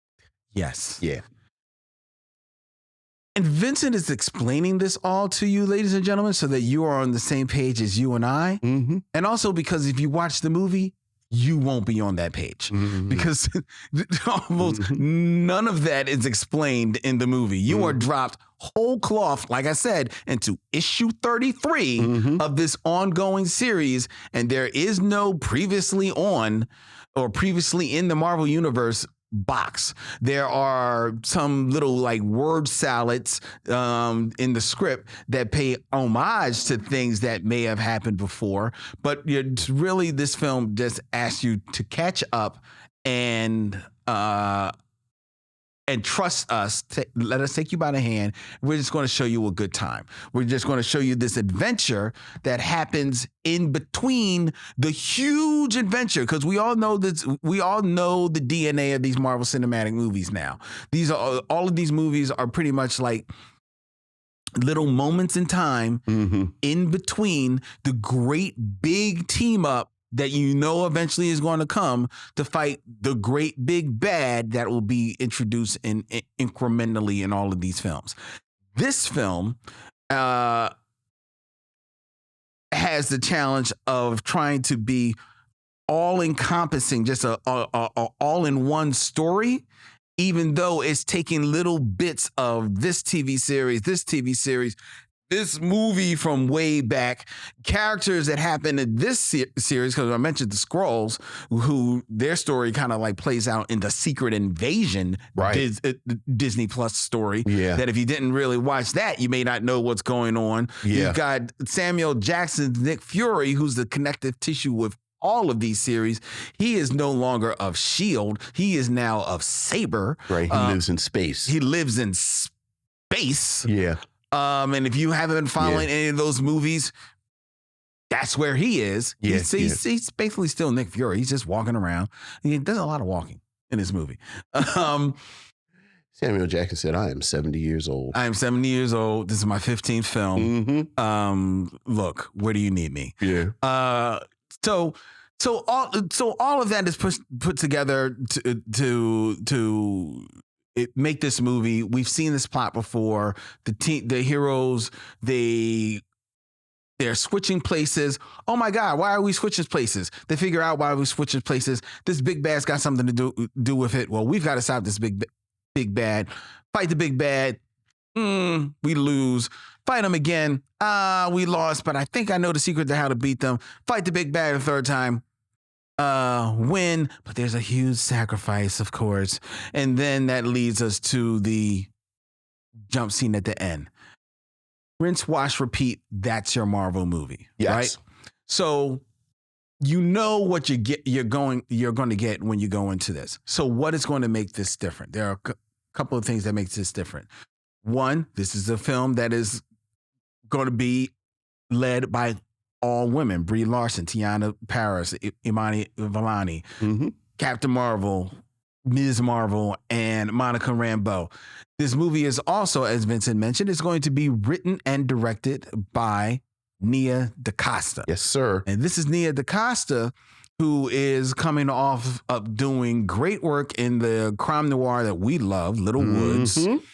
And actually proving herself to be a little bit of a striking auteur of noirish type horror in Candyman. Yes, sir. Before she tries her hand at doing a Marvel movie. Right. So right there, you've got the ingredients for something a little bit different, something maybe that's a little, that is kind of like what you've seen before, but maybe has the the elements to be something different. Right. And I think in trying to do something different, this movie is fun. It's a fun film. Okay. I could go deep into the story, but one, I really didn't make much sense of it. And because it is pulling from so many different places, I found myself not caring about anything that was going on. Like you're asked, like the Skrulls, their world is being threatened by the Kree. You're asked to really care about the Skrulls. If you didn't watch Secret Invasion, you don't really care about these Skrulls. And they're introduced within 5 minutes, and then within 5 minutes later, they're gone from the movie. Yes. So you never really have much time to be truly invested in them. Right. None of them ever becomes a character. They visit another planet, Atlanta. It's kind of like 96% water, and everybody speaks in musical. And it's one thing I've learned over recent months, ladies and gentlemen, is that life is a musical.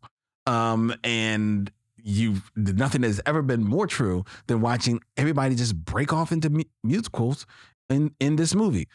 Fun, quirky. Sure. I don't know if it never necessarily sticks to landing. And again, I didn't care about the people. Sure. You just didn't care. But it's something quirky. They're having fun. These are just a movie about people having fun, right? And I could get along with that. We've talked about Teyonah Parris. We just watched her last week in They Clone Tyrone. Absolutely. We've seen her more than a few times here on the Mission. She is a favorite actor of ours. Love Teyonah Parris. I watched a couple of episodes of Ms. Marvel on Disney Plus. It is a show. I think this is another problem.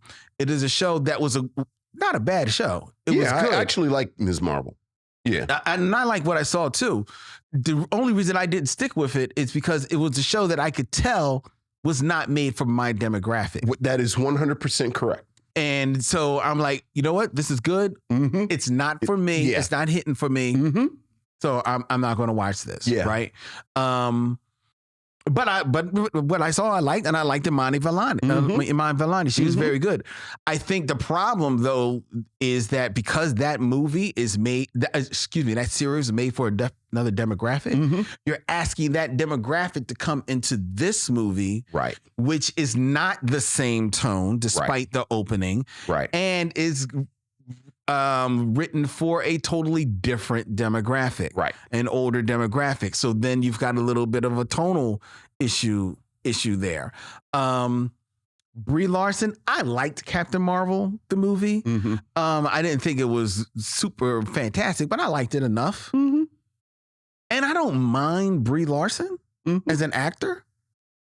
But there's something about Brie Larson in this movie where as I'm watching her, I'm like, everybody else seems like they're having a reasonably good time. Brie Larson looks like she's kind of like, okay, where do you need me next? Right.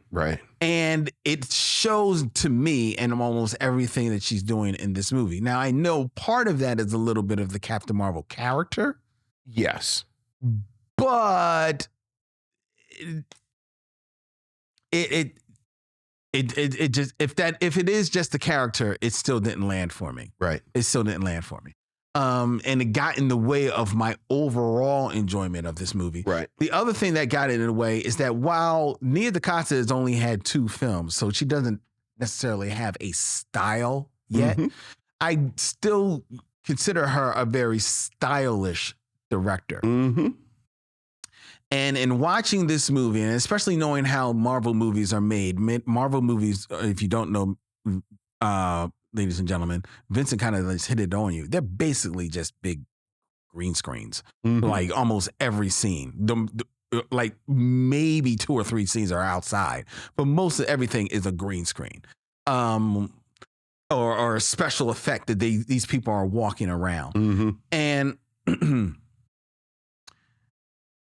while I could imagine that for some directors it might be fun to play with some of those toys, I get the sense that a director like Nia DaCosta, based solely on limited sample size, admittedly, kind of wants to play with a little bit more practical things. Right. Well, she wants to direct. She wants to yes, exactly. Yeah. She wants to direct. She wants to set a scene, not create a scene in a computer. Yeah.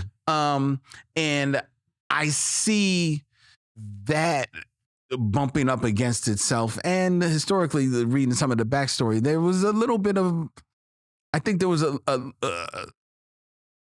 some behind the scenes where Nia DaCosta kind of like more or less detached herself from the movie near the end of it. Yeah. And I could, without knowing the full story, I could maybe understand why she might have like, this is not really what I signed up for. Because in reading it, there were certain story elements she wanted to put in here. She was hoping to be able to play around with the X-Men. She was hoping to put in certain characters that were like siphoned off from her because they were going to be used in other films. So she didn't really get the full use of the Sandlot that she was hoping for. Mm-hmm. And then sometimes that can take the wind out of your sails. Yeah. So it left me at the end with a film that I really wanted to sit there and like, because I remember when you saw it in the theaters, you was like, hey, it was fine. Mm-hmm. I was like, and I was looking at this movie to land on, hey, it's fine, and I just couldn't get there. Sure. Look, I still think, I watched it again today, and much like I watched it in the movies, and I said, hey, it's fine. And I was so happy that you were in charge of doing the plot summary, because I already forgot exactly what it was about. Look. Oh, I'm sorry. I will say this, because I mentioned, I teased it at the beginning. The refreshing part about this movie was, the one refreshing part about this movie was, it is an hour and 47 minutes. Oh, yeah. It gets in, it gets out. Look, it's so many things that this film had to deal with when it comes to challenges of making this film. And you said a lot of them. The fact that this is part of phase 2, where we've gone. Is it phase 2 or phase 3? Whatever phase it is. The bottom line is, yes, phase 3. Marvel or Disney had this real confidence that people were going to keep sticking with these films. Mm-hmm. And while I'm not one to buy into, there's superhero fatigue, as like X-Men 97 is the hottest thing in nerd world, and as soon as the next multiverse movie comes out, we're all going to fall all over ourselves, and the Batman did so well. Mm-hmm. I do think, much like comic series, like when a story arc ends, a lot of people say, okay, this is my stop. Mm-hmm. I'm not watching anymore. And I don't know, I think there were too many things already in motion before Disney realized that. Like, I think they put so many eggs in these Disney Plus shows. As you mentioned, there are no less than 3 shows on a subscription channel that you have to know before this film starts. Yeah. Of those 3 shows, one of them was critically acclaimed. Like WandaVision, I think we all agree this is a really, really good show. Mm-hmm. One of them, as you said, did not get the critical acclaim of WandaVision, but let's just call it what it was. That's because most of the critics are middle-aged white men. Mm-hmm. And as you said, Ms. Marvel was unapologetically a show for 13, 14-year-old girls. Yes. And frankly, I think it did its job great. Very well. And, I think the best part of this film was the Ms. Marvel part. Mm-hmm. And then one, Secret Invasion was one that was immediately forgettable. Yes. That no one really liked that much. Very true. And the other thing you're forgetting, WandaVision, how many years ago was that? How many years ago was WandaVision? Yeah. So you've got all of these balls going on. As you mentioned, when we talk about Nia DaCosta and we talk about a film like Little Woods, even a film like Candyman, which was more of a big studio film. Yeah. Oh my God. Like I think you have to be like Ryan Coogler or Christopher Nolan or like who gets to make a Marvel movie at this point without 90,000 lawyers and accountants and bean counters and the lunchbox people in the room. Mm-hmm. So like Nia DaCosta never had a chance to really execute her own vision. Mm-hmm. Brie Larson, I think you're absolutely right. You can see on her face, I'm here to fulfill this commitment. I'm here for this job, but I feel so bad for her because the amount of garbage she's had to deal with from these damn fanboys. Yeah. Yeah. Like, she better than me. Like, you just had to go get a new actor. Like, Captain Marvel will now be played by, the dude who was the second Lionel. Now new Lionel is playing Captain Marvel. So, I can't really blame her for just sort of, okay, I'm here. And in the nerd's defense,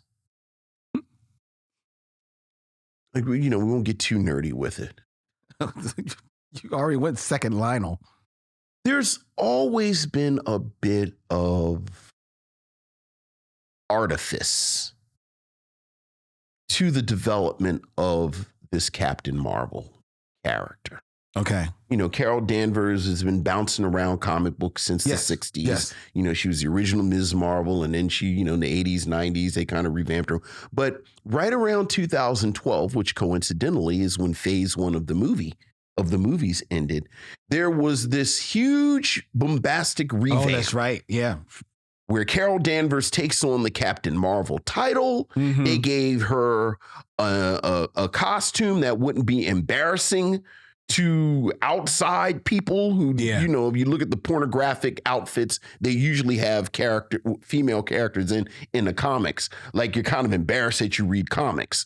Like, and Carol Danvers' outfit was one of these outfits, like these kind of real low cut, high cut bathing suit outfits. And they said, why don't we give her an actual costume?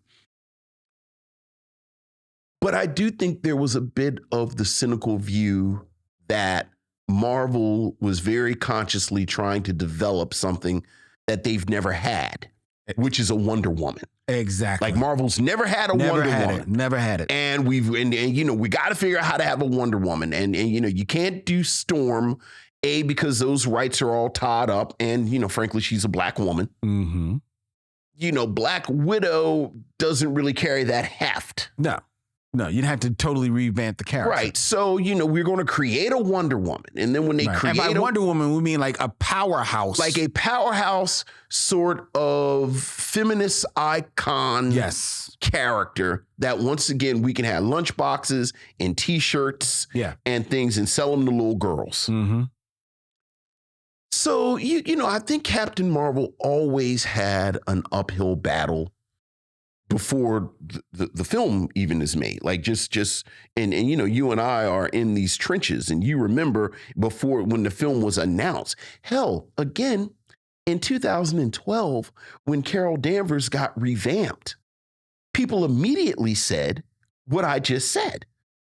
Oh yeah, Marvel is trying to get a Wonder Woman so that they can make a movie. And then lo and behold, 7 years later, boom, here it is. So look, if you like this stuff, I'm gonna say what I always say.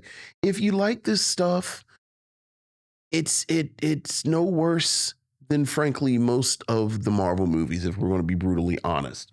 Like, if we kind of list the Marvel movies from Captain America Winter Soldier to whatever your worst film is, this is right in there, it's right in the middle somewhere. It's in the middle. It's a Five Guys burger Like nobody's you're not going to take a date to Five Guys, but it's Five Guys burgers all right. Like that's not a bad burger. You know, Tiana Parrish she doesn't really do that much. The movie forgets her for a little bit. You know, the movie forgets her. You know, I think she and Brie Larson do the best they can to try and establish this kind of relationship between the two characters. But as you said, it just feels undeserved. Yeah. Like for the weight that you're trying to give this relationship, it just isn't. And this is somebody who watched WandaVision. Mm-hmm. And I remember these plot points and watched the first Captain Marvel. Mm-hmm. And I have to say, there's a moment at the end between, and you know, obviously, you know who I'm in the bag for, but you know, between Tiana Parrish and Lashana Lynch, that had more heft for me emotionally than anything I had watched in the past hour and 45 minutes. That's true. Like you, I thought Iman Vellani is fantastic. And I'm a big fan of Ms. Marvel. Like you, I said, you know, this isn't for me. But I enjoyed it. Like I went on the ride. I enjoyed it. I love her family. Yeah. I love the supporting characters. I love that entire dynamic. The one pure moment, well, not one. I had like two pure moments of joy. Like one of my pure moments of joy, there's a moment where her mother forbids her to have a space adventure. Yes. She says, you cannot have a space adventure. That was cute. And it's like, this feels like a good lived in moment. Mm-hmm. And then the one moment where I said, oh yeah, a Black woman directed this and wrote this. As you said, there is this conceit that they all have like a Freaky Friday bit. They switch places and they're trying to figure out how to get into sync between the three of them. So what's the way that three people can get into sync? We should double dutch. Yes. And the three of them double dutching, all jokes aside, I thought was actually charming because it looked like all three of them were actually doing it. Like it looked like Brie Larson and Tiana Parrish and Iman Vellani learned how to double dutch real slow, but just enough that it looked like it. And I bought that. Like I like that little moment. I like the idea of that moment. Yeah. The execution of it, I didn't enjoy. As far as I didn't think it was filmed all that great. So the joy that I think that they wanted you to feel, I'm glad you were able I to, felt it. It didn't translate to me. Yeah, I actually liked seeing the three of them. And that was the one moment where it felt like these three actresses, not just the characters, but the actresses were in this thing together. See, but like that is all part of like a montage where they're showing how they're trying to, you know, work with this whole switching out, you know, and like use it, right? And there was something about the way that that montage was filmed that it just didn't land with me, and it made me think, and maybe I'm giving too much credit to Nia DaCosta, but it made me think that, you know, I got a funny feeling this is another, you know, bone of contention for her because it looks like it didn't even look like it was edited. The montage was really even edited that well. Like I got the idea of the energy that they wanted to show. You wanted to show them being happy and getting used to it and having like some pratfalls and things of that nature, but it never really lands. And I don't think that it was shot that great. And I don't think it was edited that well. And I will be very curious of how much of that is Nia DaCosta's hand. I do agree that I believe that the moment of them double dutching is definitely in the script. So I definitely hear you on Nia DaCosta writing that and putting that in there, and maybe even putting them through their paces of knowing what's going to happen in this scene. And because there was talk about how, you know, they were all learning how to double dutch and do things of that nature. But I would be very curious of how much of her hand was actually on the actual filming of it. I mean, I'm not going to fight you at all about you suspecting that there was some studio interference with the filming. Because again, like, you know, again, at this point, who is going to make a Marvel movie and again have the level of agency that made so many of the films that we like under the Marvel banner work? Like, who is going to be able to be Ryan Coogler? Right. And say, I'm bringing my people, I'm bringing my costumers, I'm my cinema. Like, this is my, like, who, how many movies has it been now? It's 30. This was the 33rd. This is the 33rd movie. Like who's coming in to make the 37th intellectual property man film and then say, well, this is my movie. It's a closed set. This, like, who, you know? There was another part that you were talking about the script, and then we'll shut this down a little bit. Nia DaCosta writing it had earmarks of it. There are moments where you're on the Saber space station. Sure. Right? And you're introduced to a couple of characters there. You're not really introduced to them by name, but they're allowed to show a little bit of personality, right? They're like kind of like your window into the crew. Right. Right. And then the movie goes along, and it comes to a point where everybody from the space station has to be evacuated. Yes. Right. So at this moment, Nick Fury is like, now Samuel Jackson's got to run a little bit. So he runs a couple, off camera. And then it's time for, you're expecting these characters that you've been kind of introduced to for them to kind of like stand up, because they're like, all right, we got to help get everybody off the ship, because they work on the ship. Yes. And this is what they do. Right. They've been trained for this. But no, the people that help every one of these trained professionals in Saber get off the ship is the family from Jersey City that has zero space training. No space training at all. But they're the ones that are like, show you the way off. Right. You know why? Because those are the ones that you care about.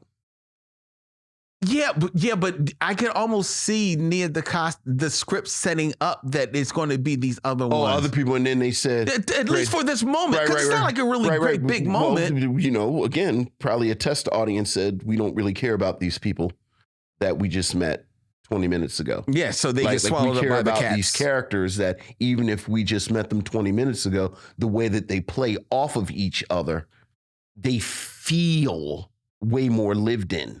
I didn't like that. It bothered me. That's what bothered you? That's the part that that's what's stuck in your crawl. It didn't stick in my crawl, but I noticed it. I bumped up against it. Oh my God, I so didn't care at that point. Well, I mean, yes. I didn't care. And like I said, if I actually think they should have leaned in and kept the movie from Ms. Marvel's perspective. Like I think they should have just. It should have actually been more true to being a Captain Marvel. Just a Ms. Marvel movie. Like, just go balls to the wall. This is an extension of the Ms. Marvel show. It's our target audience, which when you read reviews and you read like things have settled, especially now that it's on Disney Plus, where people can watch it without being in the theater with these raging assholes. Yeah. That's who's found this film. 13, 14-year-old girls. Yeah.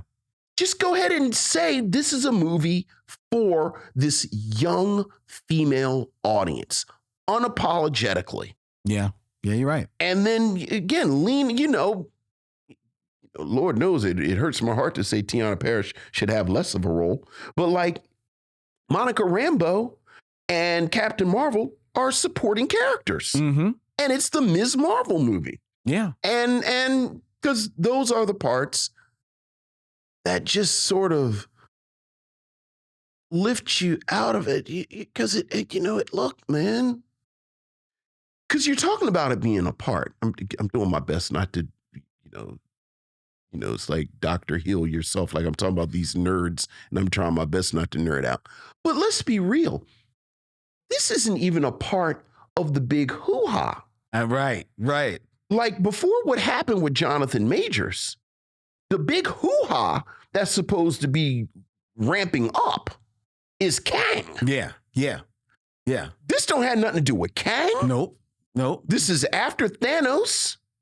And even the after credit doesn't have anything to do with Kang. It's got something to do with, it's probably going to be post Kang. Look, you're talking about the negotiation between Nia DaCosta and the studio. They're going to keep teasing because I don't think they have an X-Men plan, frankly. Like, I think they keep, not yet, because they did an X-Men tease at the with Doctor Strange. Yes. They, spoiler for Ms. Marvel. At the end of Ms. Marvel, they reveal that she's a mutant, and they play the X-Men music. They have this, like, they keep kind of you're saying they're setting it up at the end of this movie for after. I don't think they actually have a plan. No, I don't think. That's why I'm saying I think it's after whatever the Kang is, because Kang is ends on Avengers. But I'm saying they're going to make a plan after, like they threw Kelsey Grammer probably $100,000 to put that to show up, but there's absolutely no way. And he doesn't even show up. It's actually all CG. It's just his voice. Right, just use his voice. Like, there's absolutely no way I think Kelsey Grammer is going to be involved in the X-Men when it actually hits. To that, if he is to be believed, he says he wants to do it. No. I know he wants to, but Kelsey Grammer is also in his 60s. Oh, but they're not going to make an X-Men movie for the next 10 years. They can do his voice. Okay, yeah. I bet you $1 American, Kelsey Grammer is not going to be involved when the X-Men actually happens. That would be a shame. I guess. Would be a shame. Oh, we can't find another. I like this. I like Kelsey Grammer. I like his voice as Beast. Sure. Got to find another white guy with a really nice voice. We'll go on one of these campuses and find one of these pompous professors and let them voice the Beast. So even that, it doesn't really, it's not part of the thing. The big thing, right? Right. It's just sort of here. So, but I guess the question, of course, is this a black film? Well, I mean, I guess that's the first question. Is this a black film? No, it's not a black film. It's not a black film. Teyonah Parris, while on all of the covers and the movie posters and everything like that, and a prominent role in the movie. Yeah. I think to say that she is a co-lead, it would be a stretch. If anything, Iman Vellani is the co-lead. Yeah, absolutely. With Brie Larson. Lashana Lynch shows up for a cup of coffee and a couple of scenes. But no, this is not a black film at all. I mean, I'll invoke the Zora Neale Hurston, Seraphim Swanee rule. It's a black director and a black writer.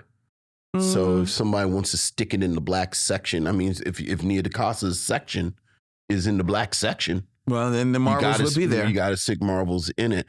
I also think it is worth noting that I believe, and I'm saying this in real time, Brie Larson might be the only white person in this movie. Like, I guess old girl's henchman is white. Yeah, you're right. Yeah. So I do think, and let's also be real, that's also part of the venom behind some of the venom that this film received. Like, there's a lot of brown people in this thing. Yeah, it is. You're like right. Absolutely right. A lot. Yeah, absolutely right. Yeah. So, let's not act like that subtext. That's very true. Isn't working in this. It's not all black people, but it's a lot of brown people. And again, that's a good point. Yeah. So, sure, I'll call it. Yeah, sure, it's a black. So you're going to call it a black film? I'm going to call it a black movie. All right. It's Nia DaCosta's. And you know what I forgot about? You're right. The Nia DaCosta directing it, Teyonah Parris having a prominent role. Even if it is a tertiary lead. I mean, yeah. You're right. And I know I hope I know they slid my girl some coins. Lashana? No, Nia DaCosta. Oh, well, so she made some. Yeah, she made some certainly money. Like some black dollars. She definitely made some money. I'm seeing in the chat that there's more than a few people are saying that this is definitely a black film. To quote Sharon Eldridge, longtime missionary, Theodore Rex is a black film, and this is not a black film. Okay, Sharon. Yeah. All right. No. We're going with black film. We're going to land on black film. It is a black film, but the final question, of course, would be: is it a black film that you would recommend? You know what? I couldn't get to you where I would say that I like the movie. Mm-hmm. But that being said, I would recommend the movie because I think it is fun enough. Mm-hmm. You know, I mean, if you 100%, if you're one of the people that like stickler for like the hard plot, you definitely wouldn't. You definitely need to like do some homework. I have no idea what this film was about. Yeah, you definitely need to do some homework. However, if you just are looking like I've got some popcorn, I've got an hour and 45 minutes, you know, and I want something to watch. Yeah. On a Saturday, you know, folding the clothes, good, you know, good couple of laughs, couple of action scenes. Sure, why not? Yeah. And again, talking about its new life, I think it is the perfect movie to be on Disney Plus, where if there are some kids around and you're looking for some, you know, basically TV to babysit some kids and, you know, 10, 11, 12, I think it's a good movie to throw on for a kid. Yeah. Yeah. Like the whole musical section, it didn't hit me, but I could see a kid watching that and be like, oh, tickle pink. We haven't mentioned the cats. Oh. And you know, they've got a bunch of cats and kittens that are alien cats and kittens. Which to be fair, showed up in Captain Marvel. Yes, it's a continuation of that story. So you know, that's a thing. You know, I found the Dance Planet a little too cutesy for me. But you know, I'm also just generally grumpy. True. So, you know, I can understand if people are sort of delighted and charmed by that. And that was another quick moment where it looked like Brie Larson was having a bit of fun for a second. For a second. But yeah, I'd recommend. Sure. And then look. For all the talkity talk, people are still watching these Marvel movies. Yes, they are. Like you talked about Captain Marvel and people talk crazy about Captain Marvel, but Captain Marvel made $1 billion. But yeah, they're going there. Like it made $1 billion. So that's not nothing. That's not nothing. But that was 4 years ago, or a little bit more. Right. And now you're looking at this movie, which did not make. This was considered not a successful film. Right. But see, even that, like we use these words like not consider, but it was based on its budget. Based on its budget, but you know, I think it has consistently been playing on Disney Plus, and then you also have to take into effect that they couldn't do advertising and publicity because of the strike and everything. And you know, as quiet as it's kept, nothing is really making no money. Very few, you know, kind of post pandemic. So you know, very few movies. All right, but yes, I would also recommend. Sure, why not? All right, ladies and gentlemen, there you have it. There's our review of The Marvels, which, as you've heard, is streaming on Disney Plus. Before we tell you what we're going to be watching next week, ladies and gentlemen, I invite you, if you're going to be in the Philadelphia area in the month of June, which is Black Music Month, then why don't you take some time to join the Micheaux Mission and the Be Real Black Cinema Club at our live screening on Thursday, June 13th for The 5 Heartbeats. Got nothing but love for you, baby. At Bryn Mawr Film Institute. Tickets are on sale right now at brynmarfilm.org. Excuse me. brynmarfilm.org. That's BRYNFILM. Oh, no. I spelled it all wrong. I'm sorry. BRYNMAWRFILM.org. brynmarfilm.org. The 5 Heartbeats. Tickets are on sale right now. Thursday, June 13th, 7 p.m. The Be Real Micheaux screening series number 2 Number 2. coming your way. Vincent and I and our good friend Stephanie will be in the building introducing the film and actually doing a live talk back after the film. We're going to be dressed to the nines. We hope you join us. We're just going to have regular clothes on. Go ahead. We will have regularly nice clothes to the nines on June 13th. We will all have pants on. All right. And if you want to contact Vincent and I, give us your thoughts about the show, ask us a question, who knows? Email us at micheauxmission@gmail.com. That's micheauxmission@gmail.com. You can also find the Micheaux Mission on your favorite social media, whether that be Facebook, Twitter, or Instagram at Micheaux Mission. And if you're watching us on YouTube, and you know you are, you can hit that bell, subscribe to the YouTube channel, hit the bell so you're notified when we go live, when we put up new videos on our channel. And please tell a friend about our show so that we can build up our numbers. We're a fledgling YouTube show, so we could use all the love we can get. So thank you very much for all of you who subscribe and sit in the chat every Tuesday and watch us as we stream live right here from YUNKJunk, Philadelphia's premier video podcast palace. If you want to book your time in one of the great studios here, you can email Dylan, our man Dylan, at YUNKJunk.com. That's DYLAN at YUNKJunk.com. All right. Right there. Can't spell it. All right. And the Micheaux Mission is also a proud member of The Podglomerate, thepodglomerate.com. They make podcast work such as ours, which will be returning next week for Mother, May I Have Another One of Those Bad Black Movies. Here we go. And it's dubious of whether or not this film is actually a bad black film, ladies and gentlemen, but our special guest, he will be the judge of it. It is the noted author and comic book writer Gary Phillips, who will be joining Vincent and I next week as we review one of Vincent's favorite movies from the 70s, Bucktown, right here on the Micheaux Mission. Next week. Until then, he's Vincent, I'm Len, and in parting, we say, we'll see you when it's time to meet again. YUNKJunk!